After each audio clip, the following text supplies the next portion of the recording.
ሰተው የሁለት ማታ ከዛ በኩል የሚታየው ናዳ ተንዶ 5 ሰዎችን ህይወት ይዞ ከነቤት ነው ያለፈው። ከዛ ይሁድ ሰኞ ስነጋ ጠዋት 11 ሰዓት ተኩል የወረዳው አስተዳደር ደውሎ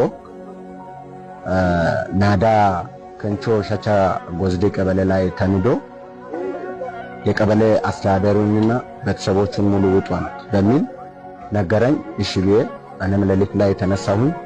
የወረዳ አደጋ ስጋት ግብረ ኃይል ጋር አብሬ የነን ፖሊስ አባላት ይዤ እዚህ ቦታ ተገኘሁ። እዚህ ቦታ መጥቼ በላይ ቆመን እኛውን የቀድሞውን ናዳ አየንና በዛ ዞረን በእግራችን ወደዚህ ገባን። ወደዚህ ስንገባ በርካታ ሰዎች እኛን ተከትለው ገቡ።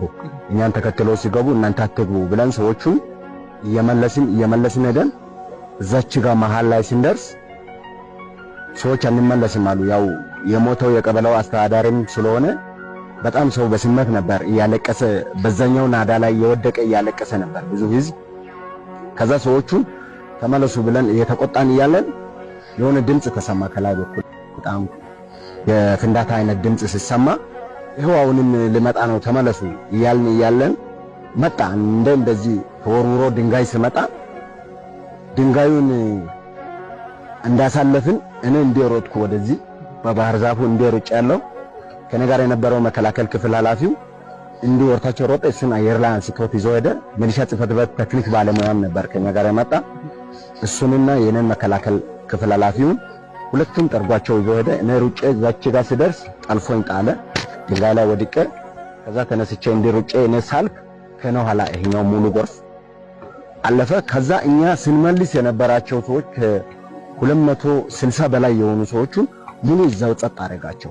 እንዲህ የመጣው ማለት ነው ጸጥ አረጋቸው። እንዴ ከኔ ፖሊሶች ጋር አንድ ላይ ጠርጓቸው ወስዶ እዛው ጣላቸው። የኔ ብርታትን አልልም፣ እኔ ሩጬ ማምልጭ ያለውም አልልም። እግዚአብሔር እንደዚህ እጄን ይዞ አውጥቶ ነው የጣለኝ። ማለትም ከኔ ጋር የነበረው እስራ ባልደረባዬን ነው አምጥቼ እዚህ አስክሬን ይዤ ሄድኩት እና በኔ የሆነ ምንም የለም። በኔ መትረፍም የእግዚአብሔር ክንድ የእግዚአብሔር እጅ ነው እንጂ እኔ በኔ ተርፍ ያለውም አልልም።